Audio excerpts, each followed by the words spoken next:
Today is Thursday, October 28th, 2021. Coming up on Roland Martin Unfiltered, streaming live on the Black Star Network. President Joe Biden lays out the framework for a $1.75 trillion Build Back Better plan. We'll break it down with black economists and progressives not happy about what is left out of what was initially a $3.5 trillion plan. The Department of Justice will pay the families of 9 black people murdered in a racist attack at Mother Emanuel in South Carolina by white supremacist Dylann Roof, $88 million.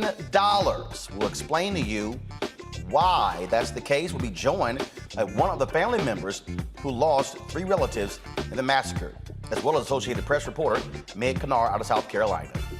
He spent 45 years in prison for murdering his wife. Today, he was found not guilty of the crime. Man, talk about a stunning story out of Ohio. The FDA and the CDC says you can get the Moderna booster if you got the Pfizer vaccine, but is it a good idea? We'll talk with a doctor about mixing and matching vaccines and if they make sense. In 1 year, more than 10 million people encounter a domestic violence situation. We'll talk to a woman who has turned her tragedy into triumph and now helps domestic violence survivors get their life back on track. Folks, it is time to bring the funk on Roland Martin Unfiltered, streaming live on the Black Star Network. Let's go. He's got it. Whatever the miss, he's on it. Whatever it is, he's got the scoop, the fact, the find. And when it breaks, he's right on time and it's rolling. Best believe he's knowing. Putting it down from sports to news to politics. With entertainment just for kicks, he's rolling. It's on go, roll, roll, y'all.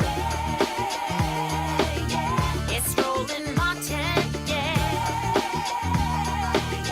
rolling with Roland now.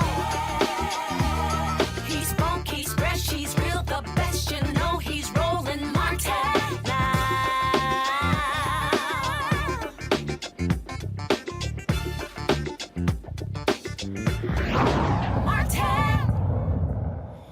After lots of consternation, drama, negotiation back and forth, today President Biden revealed the new framework for his Build Back Better plan. Initially, he wanted to be in excess of $3.5 trillion. It's now pared back to $1.75 trillion. This is what he had to say today from the White House. Pleased to announce that after months of tough and thoughtful negotiations, I know we have a historic economic framework. It's a framework that will create millions of jobs, grow the economy, invest in our nation and our people, turn the climate crisis into an opportunity and put us on a path not only to compete, but to win the economic competition for the 21st century against China and every other major country in the world. It's fiscally responsible. It's fully paid for. We spent hours and hours and hours over months and months working on this. No one got everything they wanted, including me. But that's what compromise is. That's consensus. And that's what I ran on. Well, he said it's what he ran on, but it's a lot that he ran on that's not actually in the proposal. Here's House Speaker Nancy Pelosi weighing in as well. for a long time now, if we had a framework that had our priorities spelled out clearly and agreed to, that added up to a top line, start with the priorities, and then added up to a top line, which was the limit. Priorities, I mentioned the top line, 1.75 approximately, and the commitment that we would have the same bill pass the House and the Senate. That's what we have now. That's what the president presented. And we won't have anything, regardless of whatever input we have in the bill, unless it is agreed to by the Senate. All right, folks, joining me now to break this all down, Christian Brody. She's a fellow of the Metropolitan Policy Program at the Brookings Institution, and well as Howard University economist, professor Dr. William Spriggs, also with the AFL-CIO. My panelist, Reese Colbert, founder of Black Women Views, Dr. Greg Carr, Department of Afro-American Studies at Howard University. We'll be joined later by Faraji Muhammad, radio and TV host. All right, Christian and William, I want to start with both of you because so let's walk through this because a lot of attention, a lot of focus has been focused on what the process, as opposed to what's actually in the bill. All right, so let's pull up the graphic here. And let's go line by line. Let's pull the graphic up, please, so I can see line by line. So child care and preschool. In this, and again, this is $1.75 trillion over the next 10 years. Child care and preschool, $400 billion. Home care, $150 billion. Child tax and earned income tax credits, $200 billion. Clean energy and climate investment, $555 billion. ACA credits, including in uncovered states, America with Affordable Care Act, $35 billion. Medicare hearing, $150 billion. Housing, our higher ed and workforce, equity and other investment. And so you're seeing that. So, Bill, starting with you, progressives wanted a lot more. They didn't get it. But your overall assessment of this $1.75 10-year trillion plan. You're right. A lot was left on the cutting board, but let's start with the positives of what is there. And as you started with the top line, $400 billion being invested in child care and preschool. This is the gap that Black families face harder than other families because Black women have the highest labor force participation rates. Our children start off behind before they get to school, mostly behind this problem of pre-K. And this makes sure that every child will have access to quality pre-K education. This is vital. And because we're the workers in that industry, it's going to assure that we're going to get fair wages for the people who work in that industry, as well as making sure that we can solve what's called the sandwich generation. These are older Black women, some who are taking care of grandchildren, but then turning around and taking care of their elder parents. And so adding money to home care so that the elderly can be cared for in their homes, this is beyond the affordability of most Black families. This is going to drastically help Black women where they've not been helped before, and in so doing, help the American economy because we have to get women's labor force participation back up and to make permanent the refundability of the child tax credit. This is really important. Before, the child tax credit did not reach low-income families. A large share of Black children, over half of them, are in households where they get the earned income tax credit, but they weren't getting the child tax credit. And so now they're going to get the child tax credit, and it will always be delivered monthly. And this gives the assurance to women who want to go to work that they're going to have some help in paying for child care, or who knows what other bills come up. Anybody who's raised children know these things can just pop up. Those three elements, they're the biggest, sort of single chunk of a kind of a program. They're just essential to solving the problems that Black women face in the labor market. So even though we didn't get paid family leave, we got a lot of the things that we needed to help Black women in the labor market. And then let's add in higher ed and the equity investments, the expansion of the Pell Grant, making it bigger, and a huge investment over 10 billion in HBCUs. This is the biggest investment that's been done in historically Black colleges and universities. It addresses the inequity in funding that many of these schools face. And of course, in Medicaid, getting a bigger tax credit so that the large number of Black people who are still stuck in those states that did not expand Medicaid and have a hard time making payments on the exchanges, expanding that tax credit is going to go a long way to giving Black families stuck in those states access to affordable health care. So didn't get everything, but there's an awful lot there that's very important, and making that child tax credit permanent, the refundability of it permanent, to me personally, that's better than a baby bond.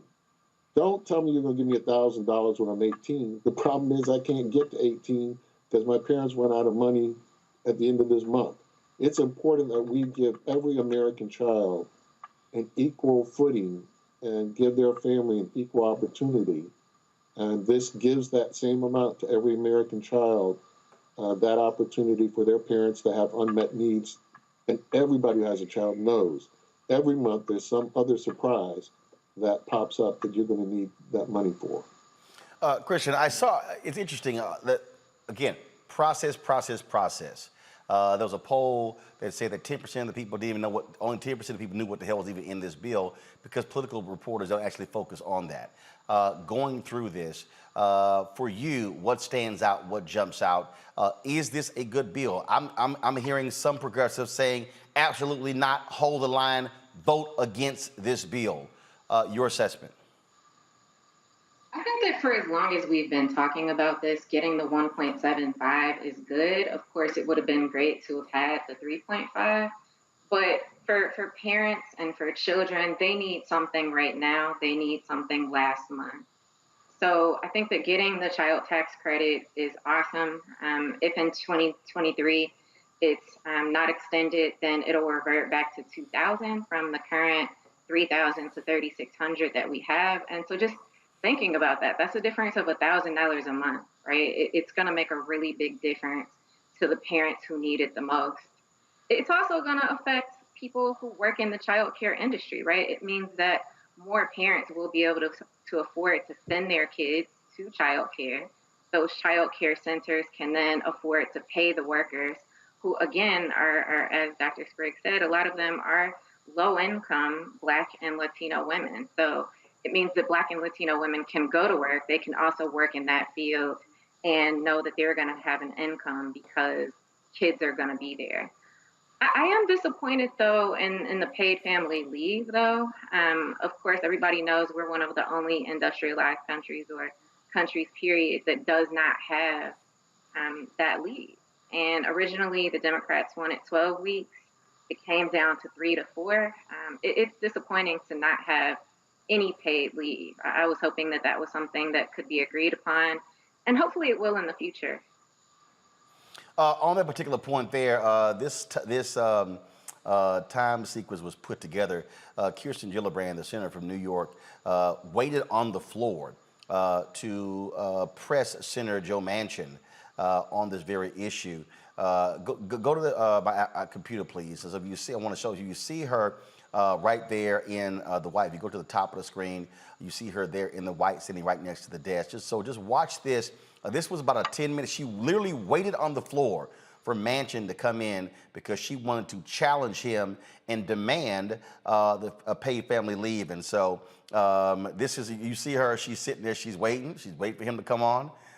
She was not going to leave the floor. She wanted to directly press him on it. Shortly, you're going to see Manchin come in, and she's going to make a beeline for him to certainly press him on this. She and others were not happy at all that family leave was removed. It initially was struck from 12 weeks to 4 weeks, and all of a sudden it was 0.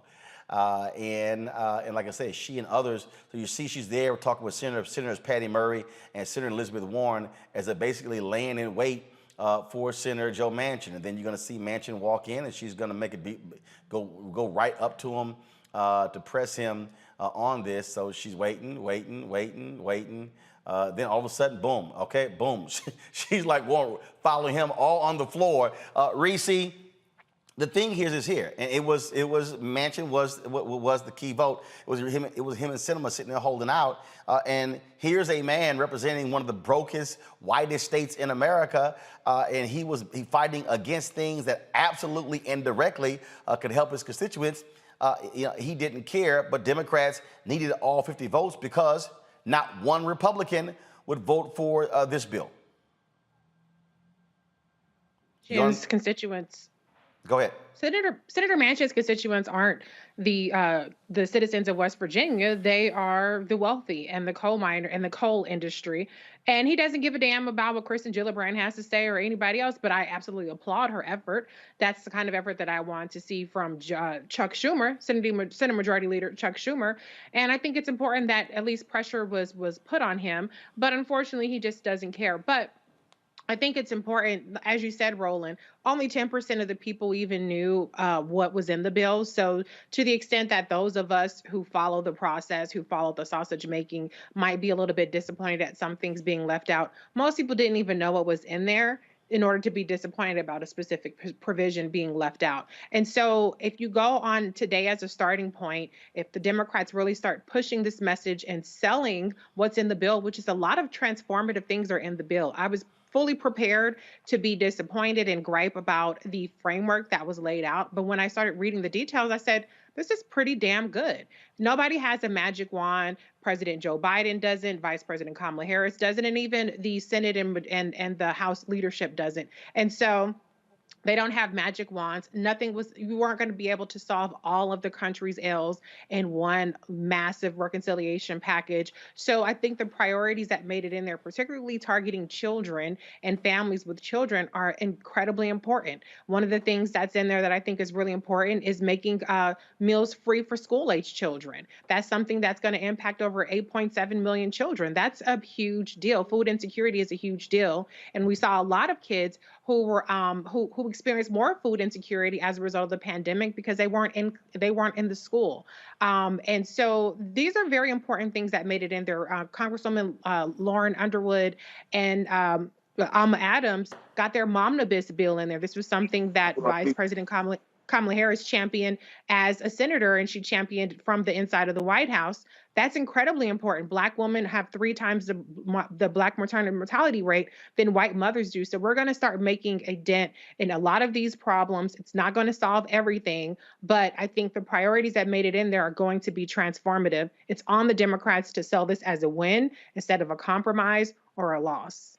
And on that particular point there, again, Greg, when I follow the folks with the Young Turks and other folks, and I'm seeing, again, a lot of progressives who are saying, we got screwed, we got rolled, all these things are out, and they're saying, do not vote for this. Others who are saying, what the hell are you talking about? This is bigger than what FDR proposed, that there are wins here. And so your assessment, yes, it's $350 billion a year. Defense is $750 billion a year. But your assessment on whether or not this is something that House Democrats and should get behind, endorse, and vote for. Well, I think you have to vote for it because the alternative is zero. My heart and my mind are with the progressives because, of course, what the progressive agenda is a human agenda. And to correct the President of the United States, he did not run on compromise with Joe Manchin and Kristen Sinema. He ran on compromise with the White Nationalist Party that is standing lockstep and firm, saying, let the country burn unless we're in power. And, of course, we know Joe Biden's got to get on a plane and go overseas to talk at this climate summit.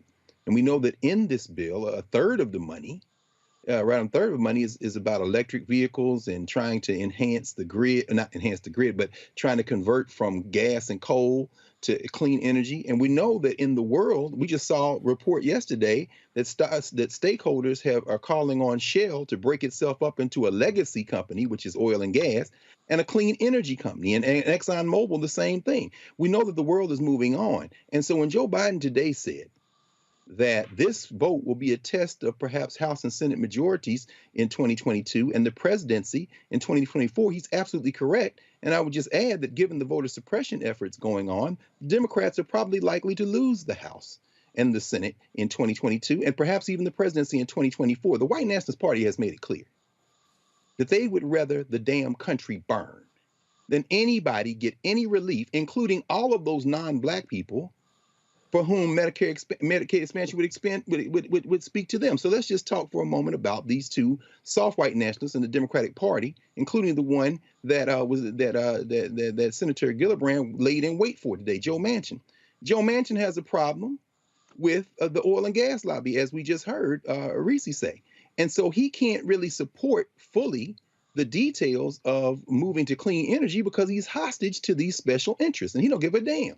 Now, that's important to understand because what we've seen, this is really an outline of a budget bill. It's an outline of a bill. It isn't, the details haven't been worked out. There's a front page article in the New York Times today saying that they're trying to literally rewrite the tax code, years of work in days, to find the money to fund this bill. And let's not forget that there's also a $1 trillion bill, infrastructure bill, that has already passed the Senate. And so finally, the progressives, who I am with 150% on principle, have to make a decision to understand that this might be the last time in the foreseeable future that the people in this country will get relief from those who are either hostage to white nationalism and or special interests, because the foreseeable future, the road is going to be very rocky. So Kristen Sinema, we know you're not going to go for full Medicare expansion to deal with prescription drug prices, but you better get on board, and somebody better lay in wait for these two senators, because if we don't get this, we might not get much of anything for the foreseeable future. And I'm talking about the next 10 years. See, Christian and Bill, that's the thing right there. And the reality is, when we talk about Washington, D.C., when we talk about getting things done, and when people talk about, no, we want everything that we want, the problem that you have is you don't have the votes. So the question is, do you go for this? Do you wait? I'll remind people, that's exactly what happened with the criminal justice reform bill. Democrats had the votes, but then they said, you know what? If we wait, we can get a better bill when Hillary wins. She didn't win. She didn't win. And so then they had to deal with Trump. And so that was the First Step Act, but it was not the bill that Democrats had sitting on the table before Obama left the White House. And so that was a dilemma. And to Greg's point, it's the midterm elections next year. You don't do this, you may not have anything coming up next year, and then what do you, really what's left? And so that's why Biden is talking about as a compromise. And so I'd love to get both of your perspective on that.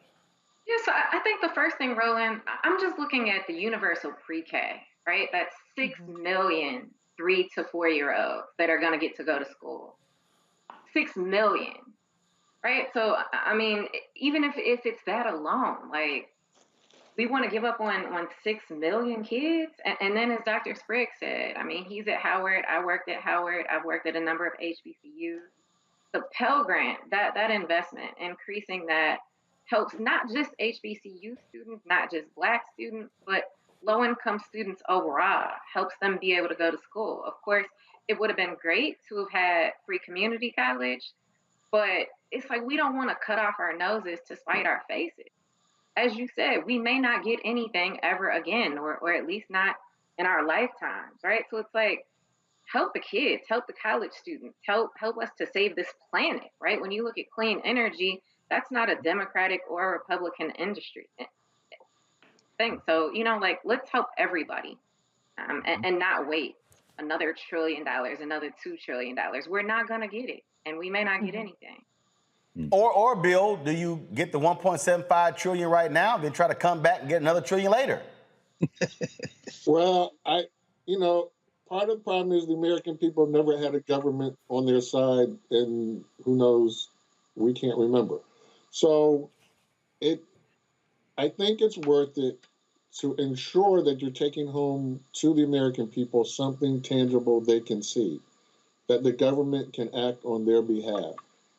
And, we talked about this earlier. Many people don't know what's in this. Many people didn't know what was in the American Rescue Plan. And so despite people having extra money in their unemployment check, despite getting the second stimulus check, despite being able to have forbearance on their mortgage payment, despite not having to pay their student loans for the last year. Many people didn't know that was Joe Biden. That was Joe Biden who got them that. So I think you got to deliver something so you can remind people what you gave them. You know, Republicans are even running on what Joe Biden gave the American people. You know, they went back home and found out people actually like all of those benefits. And even though they voted against it, they want to pretend they voted for it. This is another one of those instances where when they go back home and their constituents are happy with being able to have access to child care, they're going to claim victory. So take the victory.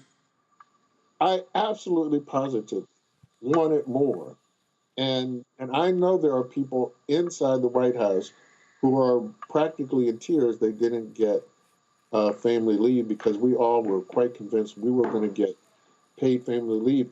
And that is so essential to the health of Black mothers. Black mothers work more than anybody else all the way up to delivery. That's part of the reason that, you know, we have these disparities in maternal health. But laying down a foundation that we're going to get a 15% corporate minimum tax globally. So we don't have these corporations running around pretending that they're Irish, paying no tax to the United States and collecting billions in the United States, like we know Google and Amazon and many of them do. We will get 15% effective. That's not, you know, in current law, the U.S. has this tax rate, but we know these corporations don't pay it. This is a 15% minimum effective tax rate on large corporations. That the White House has negotiated through the Organization for Economic Cooperation and Development, the OECD, got them to agree to it. Now this is in the legislation. No more hiding. And that's so important to restore fairness to the tax system, because labor share of income has been falling in the nation, profit share has been going up, and we tax labor, but we don't tax those profits. Putting a tax on stock buybacks. All these corporations that got the big tax cuts under Trump turned around and spent them all on stock buybacks. They didn't invest in the American economy. You heard Mitch Romney talking about, well, you know, stocks, that's how companies build and invest. Those companies weren't building and investing. They were buying back the stocks and inflating the price of the stock. This puts a tax on the stock buybacks. This goes after those at the very top who have benefited the very most from all of these kind of policies, and made a total lie, out of this notion that we can't afford to make investments in American children. What we couldn't afford, as we now know, was taxing corporations fairly, taxing the rich fairly. This political decision that now we're going to have a fairer tax system, that we're no longer going to have to hide behind, well, you can't afford American children to get pre-K, when every other nation that's an advanced national economy like ours, advanced industrial power like ours, they have pre-K. That's why their labor force participation for women exceeds that of the United States, when it used to lag behind for the United States. We can afford this as the richest nation if we get the political will to make people pay fair taxes. And that's an important message out of this as well. Let's have the people who have benefited from all the policies pay their fair share. That's an important message. So I don't know. I would really, really, really want the things that were taken out. But if I get taxing at a fair rate with corporations, putting in principle that, yes, people at the very high end can get to pay taxes the way they used to in the 1980s, under Ronald Reagan, that we can return to that level of taxation. And then, as Dr. Brody was talking about, you know, making sure that we take care of American children. These are important principles to lay down a gauntlet so that these are harder to erase. Faraz, I want to bring you in here. I'm seeing this story here that apparently Progressives have been pushing back on this bill. There's not going to be a vote on this infrastructure bill tonight. Your assessment of this $1.75 trillion compromise? I mean, I'm staying with like Dr. Carr and everyone else. I mean, you know, at this point, considering the contentious nature of what's happening in Congress right now, it seems like we got to get something going. I'm saddened too that we don't get the universal child care. I'm saddened too that we don't get the free community colleges. I mean, these are certainly pathways to get generations of Black and brown communities out of economic, educational, and poverty. But what I am concerned about is still getting some things done. I mean, we still got to talk about climate control. I mean, the climate change issue. I mean, politics is about compromise, especially at a fundamental level. You got to give and take. Now, does it all make sense? No. Will we all be happy? Absolutely not. But at the end of the day, we got to get something because, like Dr. Carr said, I'm looking, and even the president mentioned this, I'm looking at 2022 because the game will change just next year. Just next year. I mean, we're in October right now, so come 2022, things are going to change, and you don't want to be left on trying to be in a place of like, well, no, we're going to try to get all of it. And then come 2022, if things change, the dynamics of power change, then you won't have none of it. And at this point, we just got to look at, okay, what can we get? Now, can we come back to the table? I think we can, Brother Roland. I think we can come back to the table. If Democrats show up, if folks vote their good conscience in 2022, getting state lawmakers and all of those folks into the right places, we can possibly come back and have another conversation about another bill. I mean, we did it with the stimulus. We had trillions of dollars coming out to the American people in a very short period of time. We can do that. We can do that. But I think that this is safe politics right now. And in any safe politics, this is like the art of war. You got to know the rhythm. You got to know when to speed the tempo up, when to slow it down. And at this moment, we just kind of take a safe step because things can change dramatically. We need a win somewhere on the table. And if this has got to be the win, then let's take it. All right, then. Kristen, Bill, we certainly appreciate y'all breaking this down for us. Again, too many other shows are spending their time talking about the back and forth and the process, things along those lines, not really walking through what's in the bill. We're going to take some time over the next few days as well to also go over other elements of the bill so our viewers and listeners know exactly what's in this $1.75 trillion plan so they have a better understanding. So we appreciate it. Thanks a lot. Thank you. All right, folks, got to go to a break. We come back. We're going to talk more news. Today, Black women protested, kept the pressure up when it comes to ending the filibuster. We'll have that for you. How university students held a Zoom news conference. We live streamed that as well, given their latest concerns what's happening on that campus, and a huge settlement with the families of the people involved who were killed at Mother Emanuel by the white supremacist Dylann Roof. We'll tell you what that was all about and hear from one of those family members.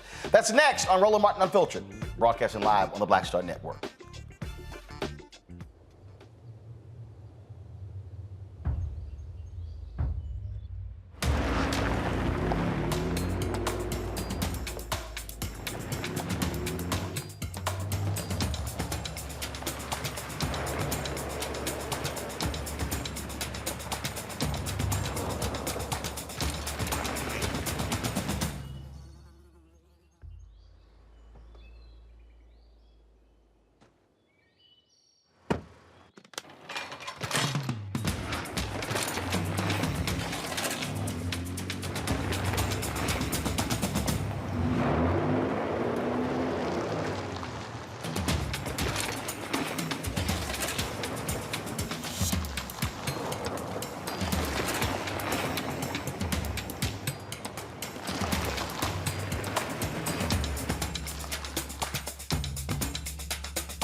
Betty is saving big holiday shopping at Amazon. So now, she's free to become Bear Hug Betty. Settle in, kids. You'll be there a while. Ooh, where you going?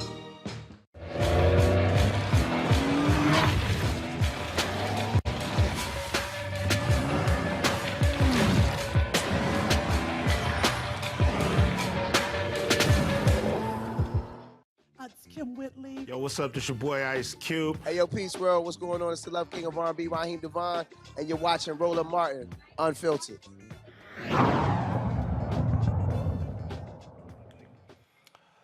Many of us, of course, were shocked and stunned, still are, when 9 African Americans were gunned down in Mother Emanuel by white supremacist Dylann Roof. Folks, it was shocking and stunning, but he should never have been able to access a gun. That's the basis of a settlement announced today by the families in the Department of Justice. There was a news conference on the steps of the DOJ. This is what was said this morning. Every day. And my girls know, the anxiety's there, the crying is still there. So you take one day at a time, and I know that I have to be strong for my girls. I have to be the representative for my girls. So yes, there is a settlement. And, I don't think about that. I think about if I had the opportunity to bring Clemente back, I'd switch. You can all take the settlement. Bring my husband back to me. Bring their father back to them. No amount of compensation will ever replace my father's life, but through the help and the opportunities that the government and the people standing behind me have provided, it allows me and my sister to have the opportunity to make sure that we're doing everything we can to make sure that my father's legacy doesn't go away. To make sure that we are doing everything we can with the rest of our lives, living to our fullest potential, and making sure that his legacy stays uplifted. They accuse the FBI of negligence when it allowed a licensed firearms dealer to sell a gun to Dylann Roof. Families will receive anywhere between $5 million to $7.5 million each. Roof, of course, is now on death row. Joining me right now is Meg Kinnard. She is a reporter with the Associated Press. Meg, glad to have you here. And of course, glad to have you back as you've been battling breast cancer. And glad to hear about your latest results. It was good news that we shared with our viewers last week. Hey, Roland, it's really good to be with you. And thank you so much to the fam out there for all the support, all the prayers, lifting me up through this whole journey. It's been a long one. There's more work to be done, but I'm feeling really good. And I appreciate all of y'all so much. All right, then. Let's talk about this here. This is certainly significant. A lot of folks not knowing the details here of the role that, again, the failure, the loophole Congressman Clyburn is always talking about allowed Dylann Roof to be able to access this gun that killed 9 at Mother Emanuel. Yeah, that was the whole crux of these lawsuits from Jennifer Pinckney, Senator Pinckney's widow, as well as some other claimants here, some survivors and families of those slain, is that Dylann Roof shouldn't have ever been able to purchase this gun. He went in and he had been arrested several months earlier on a drug charge. And that charge didn't show up when the background check was being run on him. There was an error in the system. The wrong law enforcement agency's data was pulled. And 3 days later, after the waiting period for a handgun purchase, Dylann Roof went back and was able to walk out with the handgun that he then took down to Mother Emanuel. That is something that even at the time, officials at the FBI, including then Director Jim Comey, talked about, that shouldn't have happened. And there were some mistakes made here. So that's what was going on in all of these lawsuits from Jennifer Pinckney and others. And in a statement today, the Attorney General, Merrick Garland, noted that he's pleased with DOJ being able to work with these families to try to bring them what amount of closure they can get at this point, and has consistently said that there is work to be done on that particular issue still.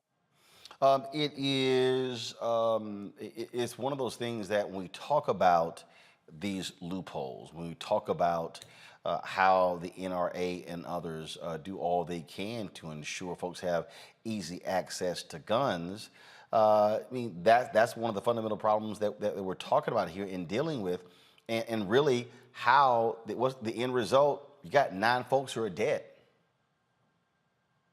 That's right. Unfortunately, this is just one of the most glaring examples of what Congressman Clyburn and plenty of other lawmakers at all different levels of government have talked about, that these sorts of things shouldn't be allowed. I was up in D.C. Earlier today and meeting with some of the attorneys for the families and also one of Senator Pinckney's daughters, Eliana, the one whose clip you just showed there. And with them, one of the things that we were talking about is the fact that there still does remain a lot of work to be done on these issues. It keeps coming up legislatively. And sometimes, unfortunately, as we saw with the Confederate flag situation here in South Carolina, right after the slayings, it does take one of those big moments for there to be action taken, for there to be changes that are actually made. Here we are, more than 6 years after those 9 deaths at Mother Emanuel. So there has been a considerable chunk of time, really. There's no heat of the moment still going on for that. But the argument is still very much there. And this very unfortunate, sad situation continues to be the one that is mentioned over and over when lawmakers and legislators are discussing this. And I can guarantee you that the attorneys involved in this case, one of whom is a state lawmaker, State Senator Gerald Malloy, he's going to continue to remind folks, especially in the Senate chamber here in South Carolina, of their colleague, Senator Pinckney, who was killed, his best friend, his roommate. He's always been their family lawyer. And so he'll continue to bring up the 9 as evidence that something still needs to change on that front. Meg Kinnard, Associated Press. We certainly appreciate it. Thanks a lot. Thank you, Roland. Good to see you. Likewise. All right, folks, let's now turn to Reverend Sharon Risher. Her mother and 2 cousins died in that massacre at Mother Emanuel. She joins us now as well. Reverend, glad to have you here. Sorry under these circumstances. Talk about how this settlement came about, how people focus on the money, $88 million, but the reality is it's still loss of life. Well, Roland, soon after that horrific night in Charleston at that church, a couple of months later, in really understanding what had happened and putting evidence and things together, we realized that there was there were big errors that were made, and those errors needed to be addressed, because if Dylann Roof had not been able to get that gun and had really gone through the background check properly, then maybe they might not have been dead. But it's been a long haul with this lawsuit. It's been nothing. It's just been hard. It had been dismissed. The court said that we didn't have a case. We appealed, and those judges said we did. And, our government, they are not about just giving away money. So that money that happened today, yes, we are grateful beyond grateful. But those 9 people and those survivors in that church has gone through pure hell, and for the DOJ to finally acknowledge that white supremacy and racism is abound, and that they are trying to make some kind of step in saying that we are listening. But it's been long and hard. And no amount of money could bring my mother back. Reverend Pinckney surely was a South Carolina senator and all, but, Senator Pinckney was not the only person that died in that church. Well, and that's the thing is for so many people, there are a lot of people who talked about this immediate rush towards forgiveness, compassion. But what this is also about is changing the law. So Yes. Another family doesn't have to go through this if it occurs again. I've spent so much time with the grassroots organization, Moms Demand Action, to get this Charleston loophole passed. From my understanding from a congresswoman that I'm very close to, she had said that You know, she don't think that the Charleston loophole will ever move from where it is. We're wanting the Charleston loophole, the law to be changed. That will show America that we really are trying to do something about the systematic racism that occurs in our system that would allow anybody to buy a gun and those days be extended so that background check can be completed as it should be and not a botched job like it happened with my family. What do you want those who are watching and listening to do when it comes to that Charleston loophole? What kind of action do you want the public to be engaged in? I want the public to be engaged in making phone calls to their senators, writing postcards, signing petitions, getting on board on a volunteer group that their main job is to get gun legislation through. Like Mom's Demand is one that I'm very familiar with. You know, you could sit in your chair and use your iPhone and make calls and send letters by email to your legislative people in your state. It is still difficult to fathom, Reverend Richard, what took place on that day for you and others who were directly impacted. There's no doubt no day goes by where you don't think about those loved ones who had to suffer the way they did in that church basement at Bible study. We appreciate you coming on the show, Thank you. And we're going to certainly keep pushing the issue as well, because we want to make sure that we don't have to talk to another family member who loses someone as a result of this loophole. Thank you so much, Roland, for having me again. I appreciate you, and for all of the listeners out there, just know with gun violence, it could be you. It could be you. We can't stand by and let the lax gun laws continue to happen. Thank you so much, Roland. Thank you so very much. One of my panel, Greg, Reese, and Faraji. This is it's a big settlement, but the law still has to be dealt with. And Republicans, for all of the talk, for all of the thoughts and prayers, for all of those things, they still did not want to end this loophole. Some Democrats too. Yeah. When they're not going to. They're white nationalists. I mean, you know, I don't want to reduce it to that because there are other things in play, but let's be very clear. It's about white nationalism. We're in the middle of a World Series where tomorrow night the world will see thousands of white people with styrofoam tomahawks engaging in an openly racist act, chanting as if they are Native Americans just outside of Atlanta in Cobb County. In neighboring South Carolina, these white boys don't care. And here we have a little bit more complicated situation because there was a law in the books and they dropped the ball and called a clerical error. So, I mean, it was very moving to hear, Jennifer Benjamin Pinckney, the wife of Clementa Pinckney and the mother, of course, of Ilana and Milana, say, I'd give all this money back if my husband was there.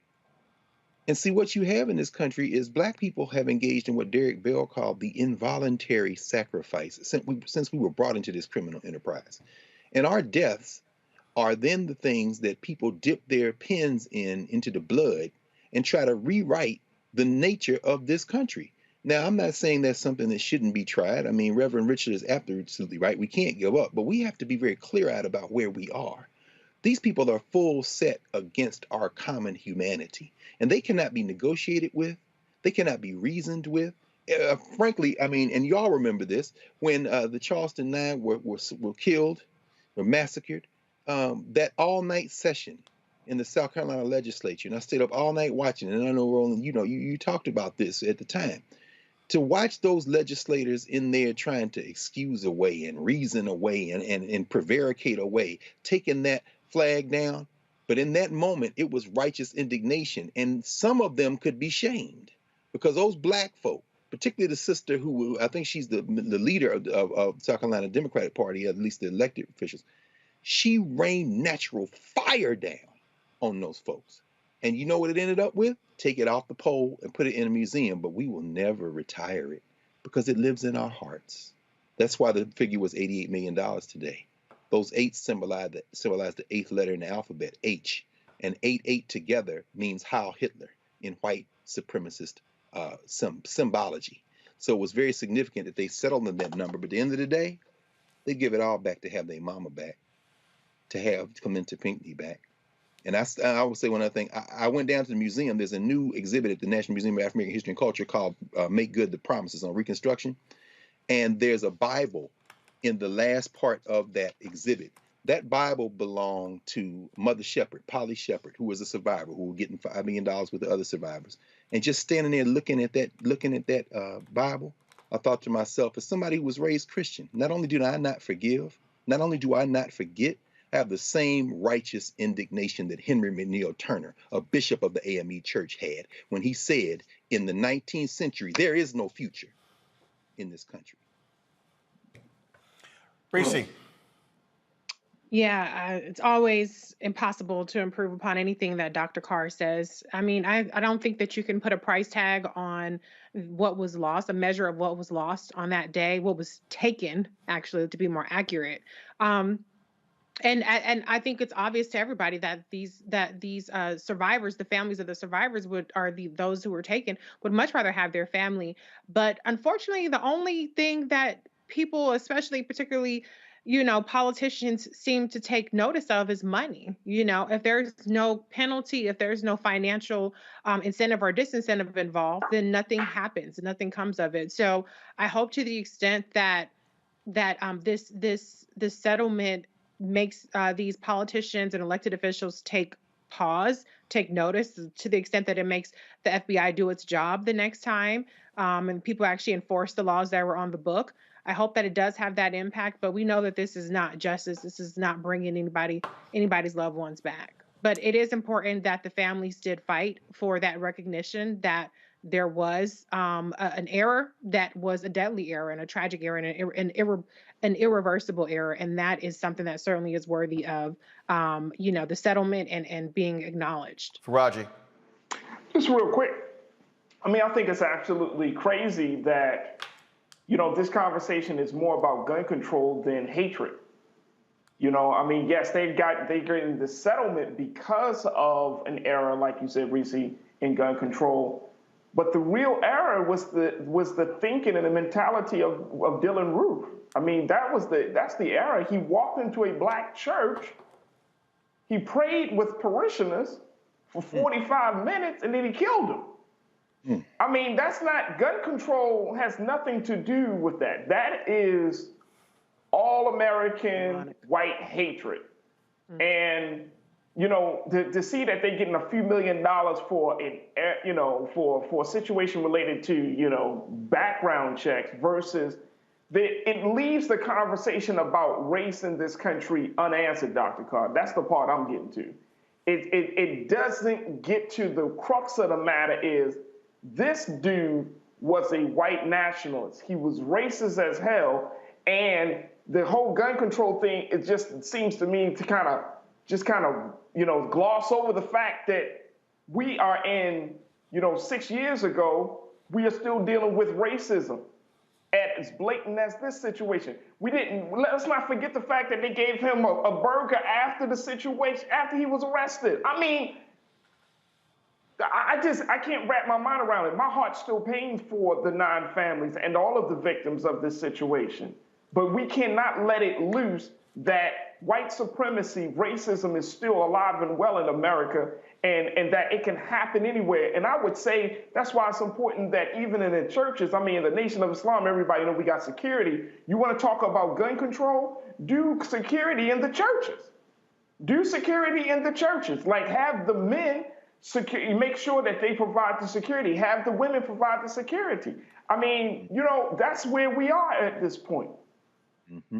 That's right. Got to go to a break, folks. We come back. We're going to talk about Moderna, Pfizer. Can you mix vaccine and booster shot? We'll talk with a black doctor who will break that down for us. That is next.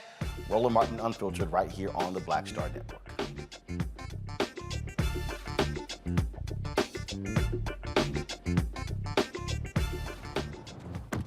Oh, that spin class was brutal. Well, you can try using the Buick's massaging seat. Ooh, yeah, that's nice.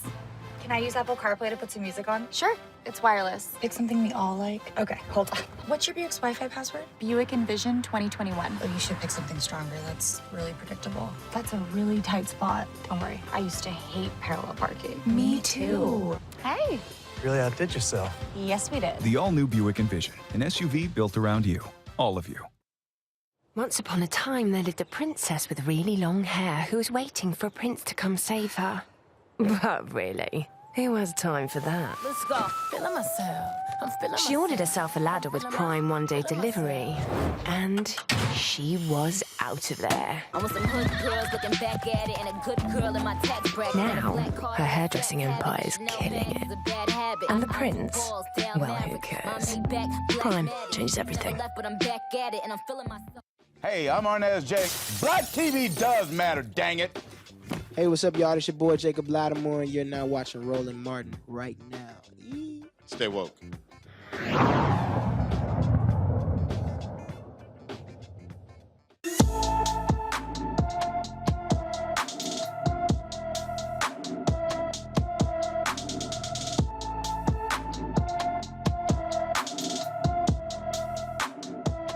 16-year-old Zion Webb Gardner was last seen on September 15, 2021 in Chicago. She is described as standing 5 feet 6 inches, weighing 143 pounds, with black hair and brown eyes. She has a piercing on the left side of her nose. Anyone with information is asked to call Chicago's Special Victims Unit at 312-747-8274, 312-747-8274. All right, folks, COVID has impacted us in a great way over the last 18 months. The vaccine has been widespread. People are still taking that now. Of course, you have the booster shots. Now, you got three different vaccines, really. You've got Pfizer, Moderna, and Johnson & Johnson. The question, though, is should you have more than one? What about if you have a Moderna vaccine, but then what about J&J booster or the Pfizer booster? Does it make sense? Well, CDC has officially endorsed and recommended booster shots for all three brands of the COVID vaccine. It also allows recipients to mix and match the original vaccine brand with a booster of their choice. Joining us right now, Dr. Lisa Fitzpatrick, founder and CEO of Grapevine Health. Doc, so is it a good idea? Should you be matching? Should you say, I got the Moderna shot, I should get the Moderna booster? Does it make sense? Hi, Roland. It's great to be here. Yeah, you know, it's fine to mix and match because the truth is, before we even had the data to be sure it's okay to mix and match, people were doing it already. So, for instance, people who got a Pfizer shot, they may have found a way to go and get their Moderna shot. I even know someone who got all three shots, and I said, why did you do that? He said, just to be sure. Damn, so, he got all three shots? He got all three shots because he said, I want to be sure. So, and I checked in with him, and he's completely fine. But, you know, because the Moderna and the Pfizer vaccines use the same mechanism, it's completely okay. But we also know that even if you got J&J, the recommendation is to get a booster with the Pfizer or Moderna, and it's completely fine. What is the efficacy of the booster shot? You know, we know the longer you've had the vaccine, it diminishes. But what about the booster? First of all, what does the actual booster do for you? Yeah, so the booster is like a top up.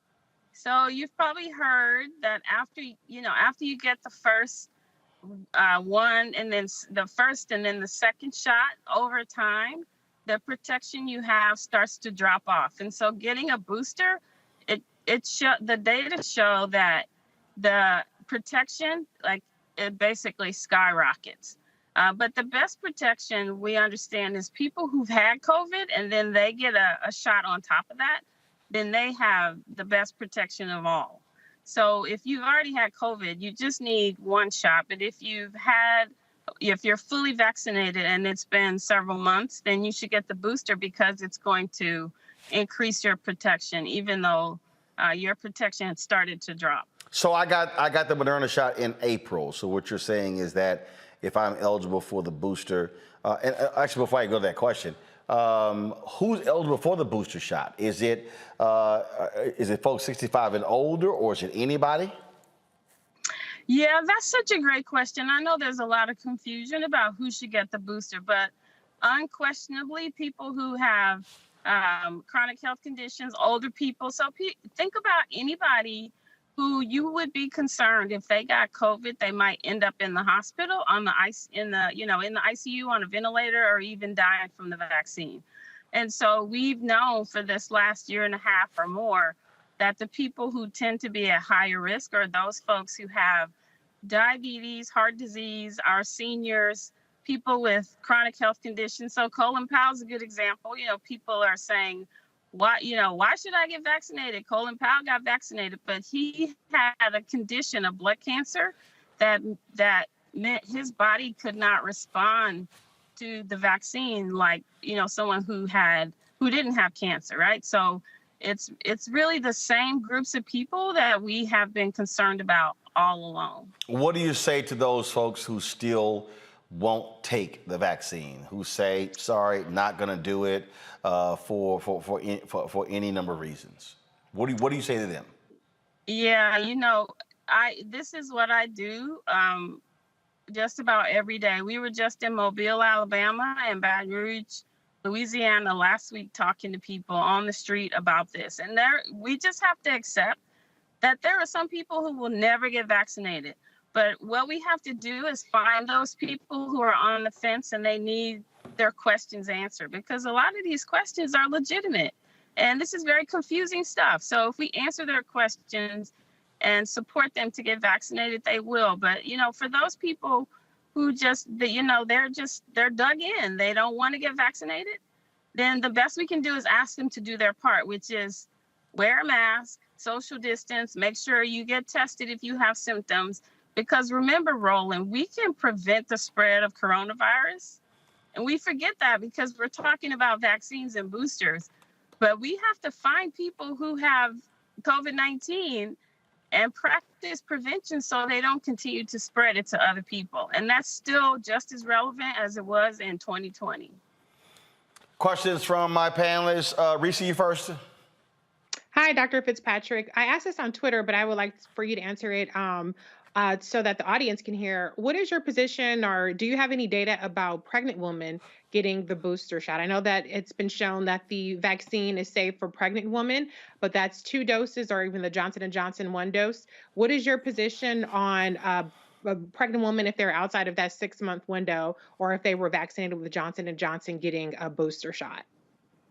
Yeah, so I think, first of all, I want pregnant women to know they can get vaccinated, because we are still behind the 8 ball with pregnant women. In a lot of places, they have the lowest rates of COVID-19 vaccines, and we've seen pregnant women die from COVID-19. So that's the first thing. We want them to get vaccinated to begin with. But if there's someone who are in these categories of people we're concerned about, then they should get a booster, but they need to have that conversation with their doctor. But if it's a pregnant woman or a pregnant person who's already delivered and they're fine, they don't have underlying health conditions, and they're healthy, then they may not be the person who's in line for a booster. It's pregnancy that puts you in the category that makes us concerned that your immune system needs a bit of help, or we call that being immunocompromised. So pregnancy is an immunocompromising condition. Great. Thank you, Roland, and thank you, Dr. Fitzpatrick. As a teacher with high blood pressure who teaches on a college campus, we're teaching virtually this semester, but we just had Howard's homecoming, even as the young people are involved in Blackburn Takeover. But I saw, packed gym of everybody swag surfing and people going to events. I guess my question is, and I'm planning on getting the booster, how much at risk are folk with like high blood pressure or diabetes in contact with young people who have been vaccinated but can still transmit the disease? Is that an issue we should be worried about, teachers around the country, including college faculty? So there are a couple issues here. First, getting vaccinated protects the person who got vaccinated from being severely ill if they get COVID, and definitely from being hospitalized or dying from COVID-19. The vaccine will also reduce the likelihood that you could transmit it to someone else, simply because if you come in contact with the vaccine or with the virus as a vaccinated person, once your body recognizes you've come in contact with COVID, it goes to work shutting down the factory so the virus is not copying itself, which means if you don't have a lot of virus around, you're less likely to give it to someone else. So I think students who are vaccinated, even if they come in contact with a teacher or anyone else, I'm not concerned that they're going to have a severe case of COVID, but I still think it's really important for folks to get vaccinated if they're going to be in the classroom, whether they're teaching or learning, because it's our best protection. But the second issue about transmission, as I was saying, we have to pay attention to whether or not we have symptoms of COVID. So remember in the beginning, we were obsessing about fever, cough, and chills or shortness of breath. But some people just feel tired. Some people just feel achy. So it's up to us to mind our symptoms, pay attention, check in with our bodies and say, I don't feel so good today. Maybe I should just, hang back and make sure this isn't COVID, get tested before going back into the classroom. And I think that's the only reason we're still seeing transmission. It's because people who get COVID-19, they're still mingling with other people and spreading it to people who, even if they've been vaccinated, they can still pass it to someone else. But I'm more concerned about the people who are unvaccinated, because that virus is unchecked in their body and they can spread it to so many people, especially this Delta variant. Roger? Thank you, Doc. Yeah, Doc, thank you so much for being with us tonight. I'm wondering, you mentioned that the vaccines like Moderna and I think Pfizer, they have some of the same elements, but given the fact that people are going to be mixing and matching, doesn't that open the door for many scenarios to happen where, since all of these vaccines they contain some core parts, but then there's still some other elements which make each one of them pretty different. With the mixing and matching, doesn't that open the door for different outcomes that could affect a person's body differently based upon that situation? No, I'm not concerned about that. So all of these vaccines are actually pretty good at teaching your body how to respond and protect you from getting COVID-19. So we've heard a lot about these breakthrough infections for all the vaccines. But the truth is, people who have breakthrough infections, it's rare for them to die or be hospitalized. So what we want from all these vaccines is just that, core protection, which is what they do. They have a job to do. Once that vaccine's in your body, it teaches your body how to recognize COVID-19 or the coronavirus, and then it gets to work. And so that's all we really need from any of these vaccines. So whether we're mixing or matching or sticking with, the same vaccines, it's the outcome or the result we want, which is what we know from the science. These vaccines do a really good job at keeping coronavirus at bay if you come in contact with it. All right, then. Well, Doc, we certainly appreciate it. Thank you so very much for providing your expertise on that. Thanks a lot. And sorry to catch you in my car today, Roland, but it's all good. It's my fault.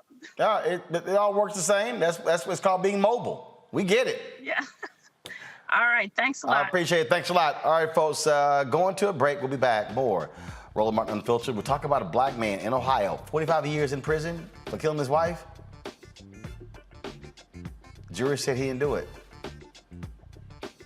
Y'all, he's 83 now. That's next at Roland Martin Unfiltered on the Black Star Network.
Maureen is saving big holiday shopping at Amazon, so now she's free to become Maureen the Merrier. Food is her love language, and she really loves her grandson. Like, really loves. Hi, I'm Gavin Houston. Hey, what's up, y'all? It's your boy Jacob Lattimore, and you're now watching Roland Martin right now. Eee.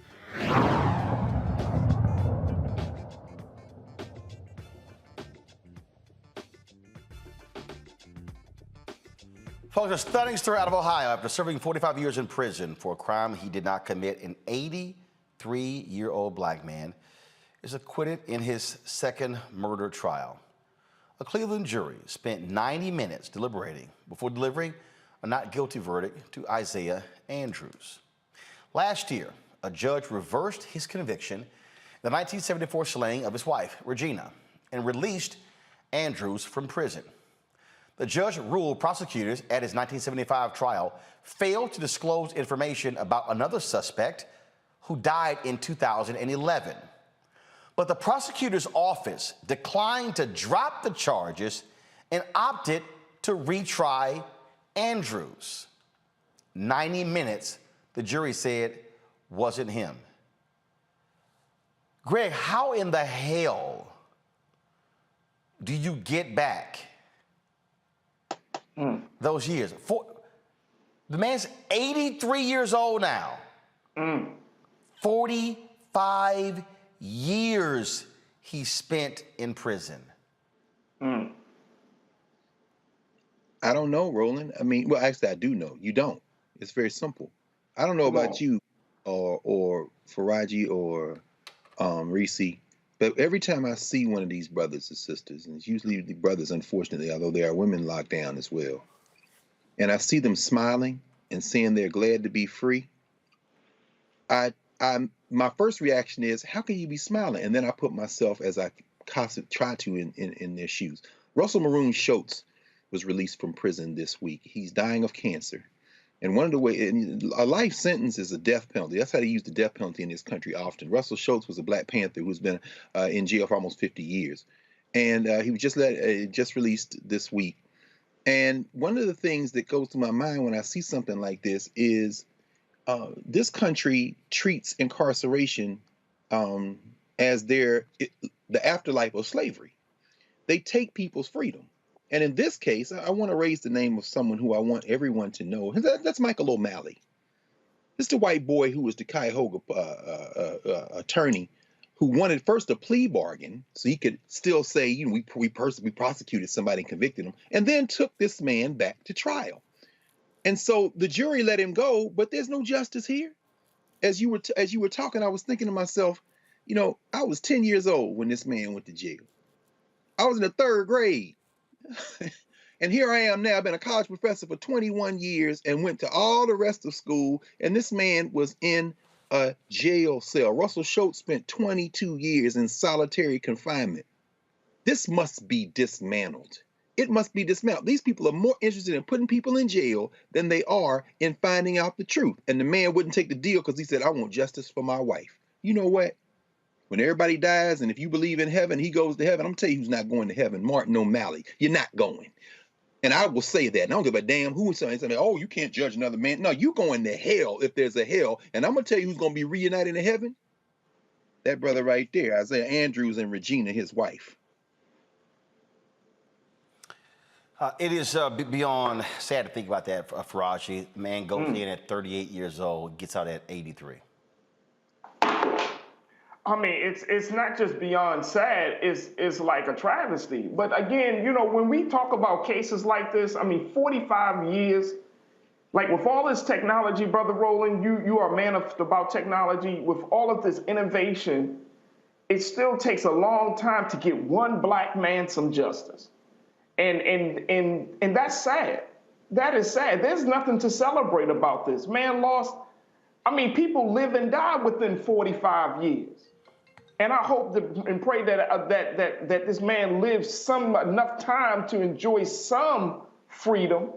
But you can never give that back to a man. I don't care how much money you pay him. I don't care. I mean, he probably missed family members that have died that he couldn't go, you know, see. I mean, you at 83 years old, who's around in your immediate family? You know, and it's sad. And the only thing that the government can only do is say, we're sorry. And that's the sad part about it. It's just, we're sorry. Oops, we made a mistake. Does the prosecutor go to jail? Do the people that said that he was responsible, do they go to jail? No, they probably dead.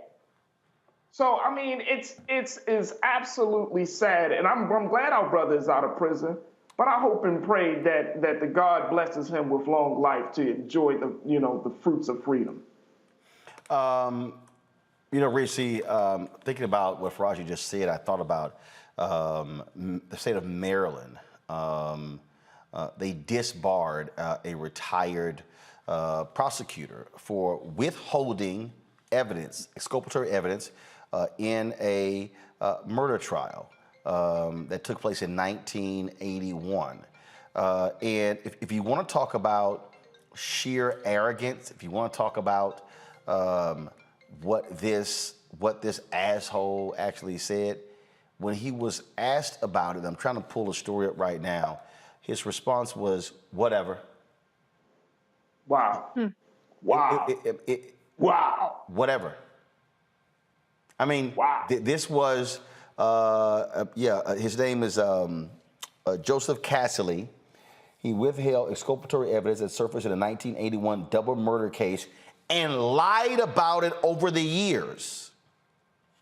He lied about it over the years. When the Baltimore Sun called him to ask him about him getting disbarred, he literally said, oh, whatever. That's beyond appalling. But to Faraji's point, are they going to? Is the system going to say sorry? No, because it's working as designed. What is most remarkable about this situation is the fact that the prosecutorial mindset did not change over almost 5 decades. This man was unjustly and falsely tried for a case and convicted for a case 45 years ago, and somebody in the 2020s decided that they're going to take up that cause again, despite the fact that exculpatory evidence was withheld. It's disgusting. The mindset hasn't changed. The system hasn't changed. And the only way we're going to get some kind of measure of change is for people to start seeing the humanity in the accused, particularly when it's a Black person, whether it's a man or a woman, who's being accused of the crime. The fact that this man served all this time for his wife's killing is even more injurious and disgusting and appalling. And I'm glad that the jury saw through it. But the fact that this prosecutor even took this case up again is scary, because if he won't even, or he or she won't even say that 45 years is enough time, when there's even a slither of a chance, because it's supposed to be beyond a reasonable doubt, that this man was actually innocent, then imagine what he's doing to people who are just everyday citizens right now, particularly Black and brown citizens in his city, that he has the authority to decide whether they go free or go home. Again, it's one of those stories that is hard to deal with, but it is the reality for black folks in this system. In Georgia, the Glenn County's clerk of court's office had to call several potential jurors who did not show up today to be questioned by attorneys in the murder trial of 3 white men who killed Ahmaud Arbery. 42 potential jurors have advanced to the 64-person jury pool. Attorneys hope to reach that number by tomorrow. Father and son Gregory and Travis McMichael and William Roddy Bryan chased and gunned down Arbery as he went for a jog in a South Georgia neighborhood, in 2019. This is, but you know, again, hopefully we'll see some justice when it comes to this trial here. But jurors, you might want to show the hell up. In Fort Worth, the murder trial for a former police officer who killed Atiana Jefferson will begin on November 16th. Aaron Dean shot Jefferson after he entered her backyard unannounced as she peered out of the window. A neighbor called 911 for a welfare check after they noticed Jefferson's door was open. If convicted of murder, Dean could spend life in prison. Jefferson's uncle, Rebecca Jefferson, filed a wrongful death civil lawsuit against Aaron Dean and other city officials, including the former police chief and the mayor. The suit claims Jefferson's constitutional rights, including the right to be released from excessive and unreasonable use of force, were violated as a result of this shooting. All right, folks, going to a break. When we come back on Roland Martin Unfiltered, more news of the day, including black women protesting today in Washington, D.C., fighting for voting rights and to end the filibuster.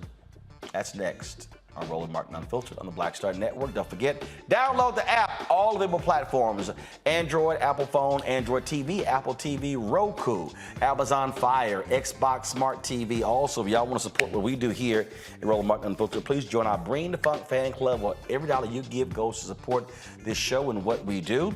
Cash App, $RM Unfiltered. PayPal is R Martin Unfiltered. Venmo is RM Unfiltered. Zelle is RolandSmartin.com. Roland at RolandMartinUnfiltered.com. I'll be right back. Oh, that spin class was brutal. Well, you can try using the Buick's massaging seat. Ooh, yeah, that's nice. Can I use Apple CarPlay to put some music on? Sure, it's wireless. It's something we all like. Okay, hold on. What's your Buick's Wi-Fi password? Buick Envision 2021. Oh, you should pick something stronger. That's really predictable. That's a really tight spot. Don't worry, I used to hate parallel parking. Me too. Hey. Really outdid yourself. Yes, we did. The all-new Buick Envision, an SUV built around you, all of you. Once upon a time, there lived a princess with really long hair who was waiting for a prince to come save her. But really, who has time for that? Let's go. Feeling myself. I'm feeling She ordered herself a ladder with Prime one-day delivery, and she was out of there. I want some hood girls looking back at it and a good girl in my tax bracket. Now, her hairdressing empire is killing it. And the prince? Well, who cares? Prime changes everything.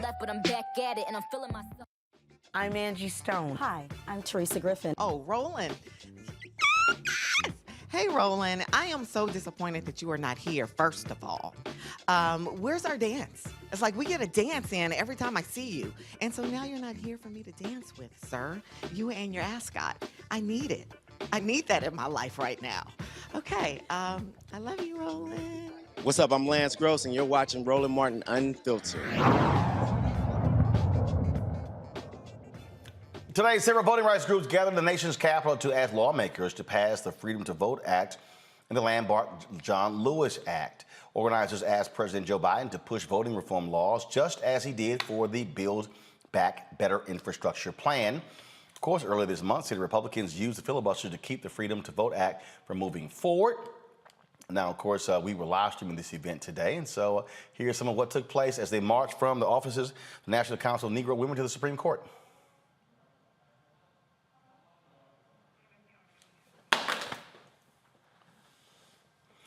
Must say, Reese, the black women certainly are out there making it plain that they're going to keep the pressure up.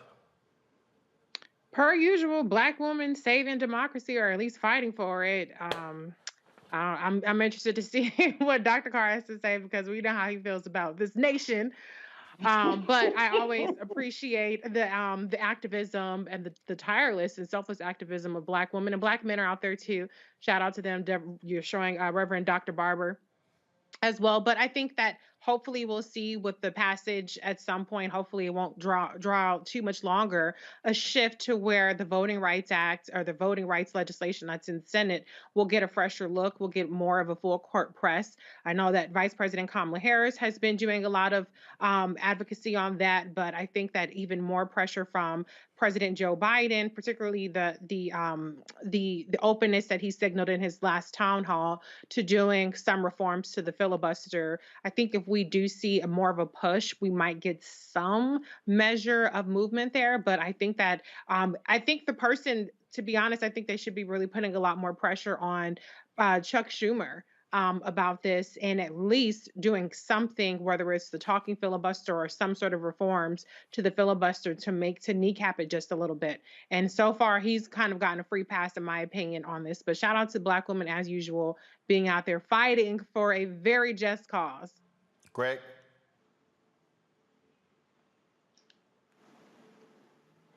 Greg, you're on mute. Sorry about that. Yeah, I agree. I agree with you, Reese. I mean, look, we're here, so we have to fight. We have no alternative but to fight. But I agree with W.E.B. Du Bois when he wrote that we have to clearly distinguish between fact and desire. And the fact of the matter is, that we are living in a situation where the only thing that they're going to respond to is power, not even pressure. So to watch, as you showed earlier, Kristen Gillibrand sit there and wait for Joe Manchin, that isn't because she had a change in conscience.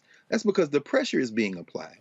To look at Joe Manchin, the cosplay coal miner from West Virginia, whose state has consistently one of the lowest voter turnouts in the country, is to see that he must be broken by organizing, by doing what Melanie Campbell is doing out there, by doing what William Barber is there in support. In other words, go into there and invade West Virginia and go knock on all the doors and turn people around. No, we have to fight, but it does no good to fight in a situation where we're fighting on fantasy.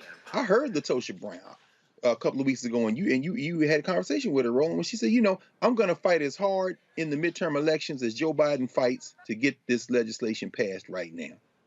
Now, hell, at that point, I'm listening to somebody who has reached the limits of her tolerance. But I'm also looking at somebody who understands that if we don't go out and exercise this right to vote, even if no legislation passes, we are going to be the ones that suffer more than anybody else. Joe Biden going to be okay.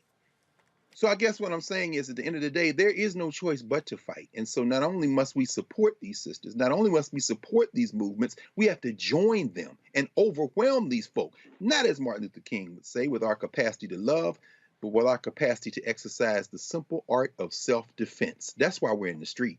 Not because we love America so much, but because we know that if we're not in the streets, we'll be the first ones in front of the firing squad. Faraji.